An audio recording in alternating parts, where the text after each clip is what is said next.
자식이 결국 자기 걸음을 걷게 되는 건 부모의 등불 같은 기도 덕분이다. 자식의 고통과 업장을 지우는 기도, 그 부처님의 깊은 말씀을 따라가 보려 합니다. 아무리 애써도 풀리지 않는 자식의 운명, 그 원인이 어디에서 비롯된 것인지, 그리고 부모된 우리가 무엇을 바꾸고 어떻게 회양해야 하는지, 오늘 그 답을 부처님의 자비로운 가르침 속에서 함께 찾아가 보겠습니다. 물은 흐르고 바람은 지나간다. 그러나 업은 머문다. 한 아이가 태어나 세상의 빛을 처음 보았을 때 그 아이의 눈빛 속엔 이전 생의 흔적이 담겨 있다. 부처님께서는 말씀하셨습니다. 중생의 생은 인연 따라 일어나고 그 인연은 생각과 행으로 이어진다. 부모가 아이를 품에 안기 전부터 그 아이는 이미 수없이 많은 생을 살아왔다.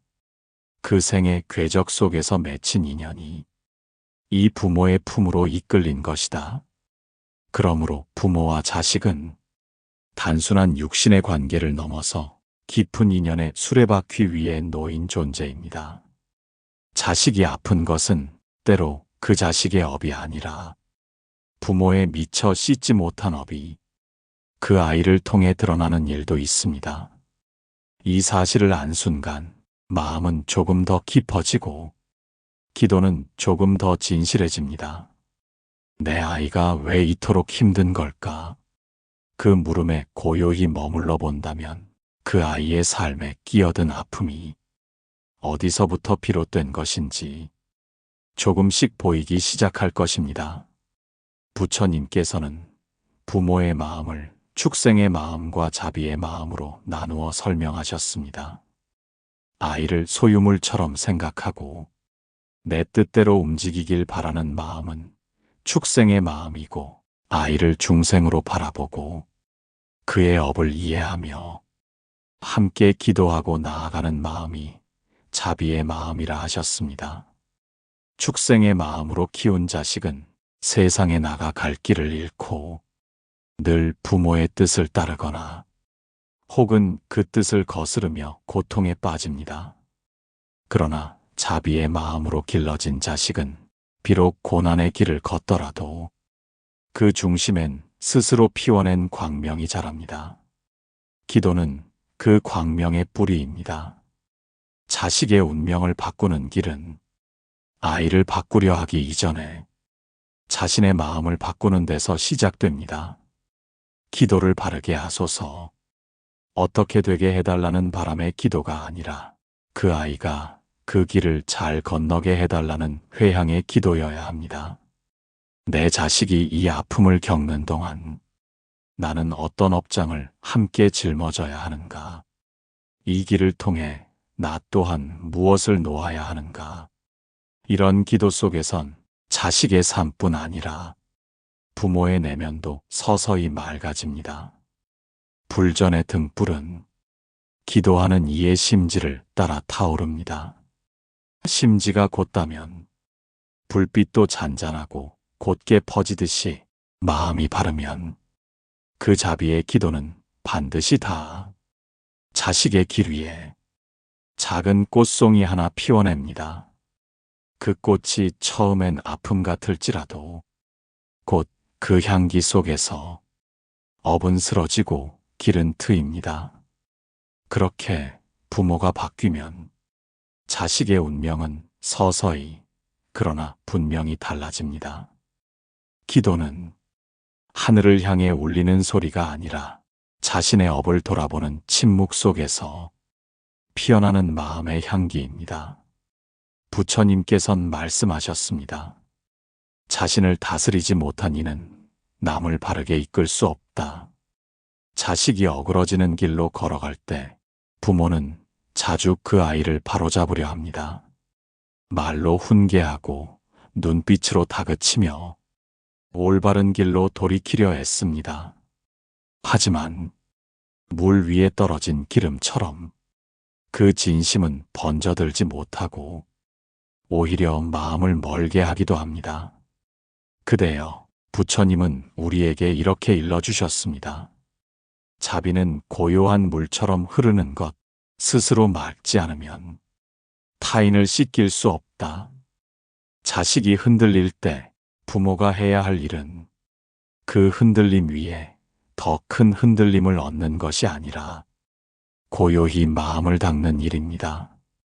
기도하되 그 아이의 삶을 향한 두려움이 아니라 그 아이가 피워낼 광명을 믿는 마음으로 기도해야 합니다. 그 믿음은 부모가 줄 수 있는 가장 강한 힘이며 그 어떤 교육이나 재산보다 깊고 오래가는 인연의 울타리가 됩니다.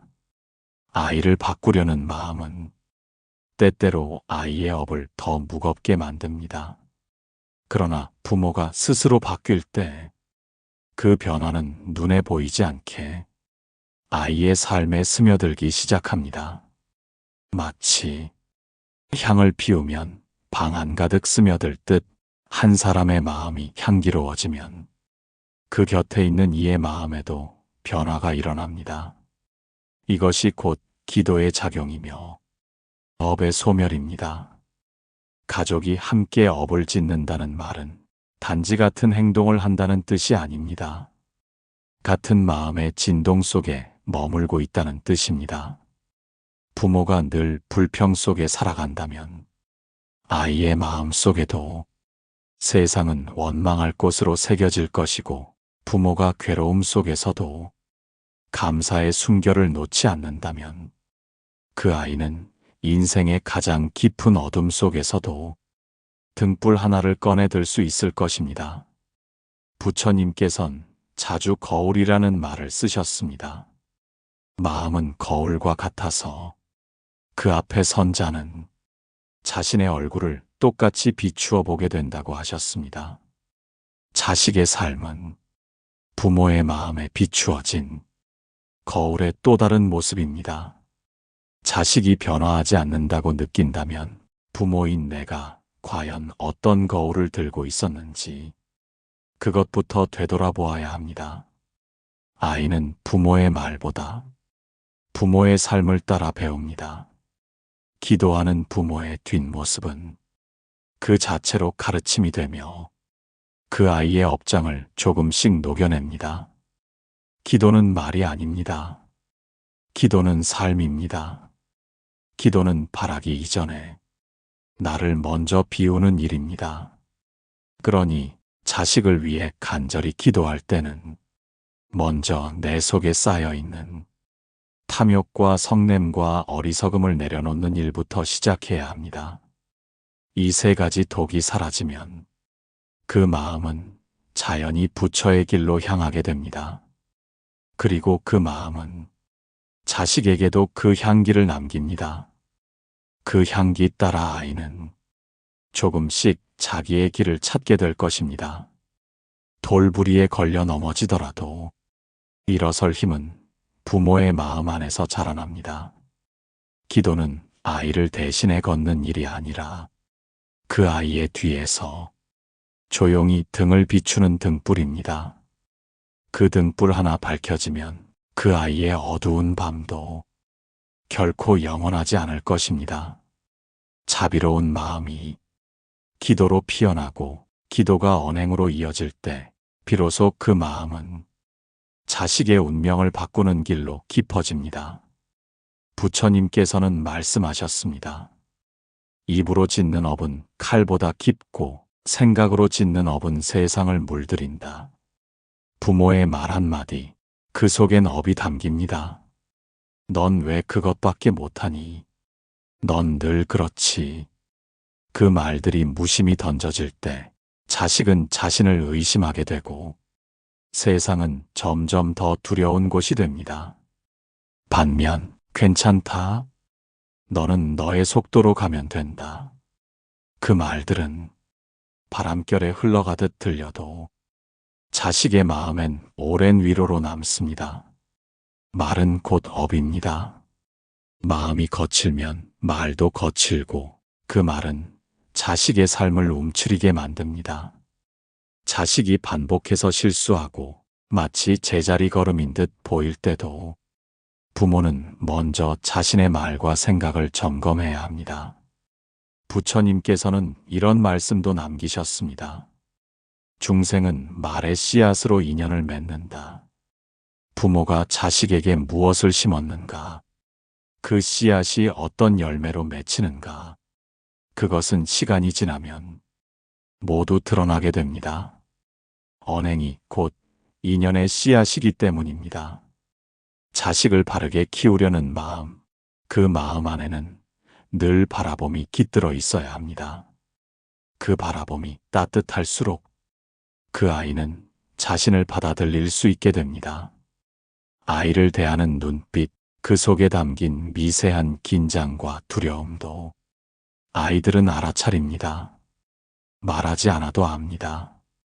그러므로 부모의 마음 안에 무거운 기대나 실망이 머무른 채 자식을 대하면 그 기운은 말보다 먼저 아이의 마음을 막아섭니다. 그때는 기도보다 더 먼저 자신을 내려놓아야 합니다. 아이를 위해 참는 것이 아니라 아이의 업을 덜기 위해 나의 집착을 내려놓는 것입니다. 내가 원하는 모습대로 자라야 한다는 바람은 부모의 욕심에서 비롯된 환상일 뿐입니다. 그 환상은 아이의 본래 빛을 가리우고 결국 둘 다 상처받게 만듭니다. 부처님께선 자주 무주심을 강조하셨습니다. 어디에도 머물지 않는 마음, 바라되 집착하지 않는 눈길, 그것이 자비의 핵심입니다. 자식을 향한 마음도 마찬가지입니다. 사랑하되 소유하지 않고 바라보되 간섭하지 않으며 기도하되 조급하지 않아야 합니다. 아이에게 가장 좋은 가르침은 바른 말보다 바른 존재입니다. 부모가 고요한 삶을 살아간다면 아이의 마음에도 자연히 고요가 깃듭니다. 부모가 감사하는 삶을 살아간다면 아이의 눈에도 세상은 따뜻하게 비칠 것입니다. 이것이 바로 부모가 먼저 바뀌는 길이며 그 길 끝에서 자식의 운명도 서서히 달라집니다. 변화는 조용히 오고 기도는 보이지 않게 열매 맺습니다. 그러니 부디 그 마음을 흔들지 마소서. 부디 그 자비의 눈빛을 놓지 마소서. 그대가 바른 마음으로 서 있기만 해도 그 자식은 그대의 그림자를 따라 자신의 운명을 걸어갈 힘을 얻게 될 것입니다. 기도는 심고 말은 물을 주고 삶은 그 뿌리를 내리게 합니다.